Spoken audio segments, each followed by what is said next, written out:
చెట్టెక్కి కోసిన తోతాపూరి కాయలతో తిరుగులేని ఆవకాయ తయారు చేస్తున్న మా ఇంటి ఆల్రౌండర్ అబ్బాయిలండి.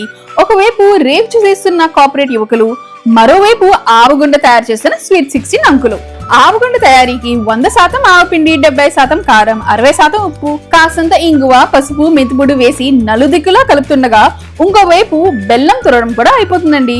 ఇప్పుడు మన కండలు తిరిగిన తిరుగులేని కార్పొరేట్ అబ్బాయి వచ్చి ఈ ఈవెంట్ ని తన భుజాల మీద వేసుకుంటున్నాడు.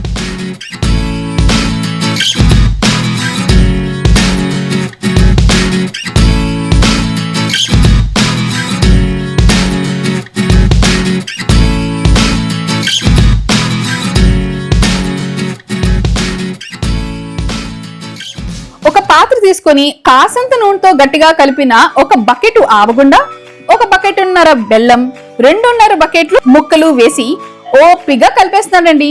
ఇది 3వ రోజు 5వ రోజు ఒకసారి మంచిగా కలిపి 10, 11, 12వ రోజు ఎండలో పెట్టేస్తే బెల్లం ఆవకాయ రెడీ.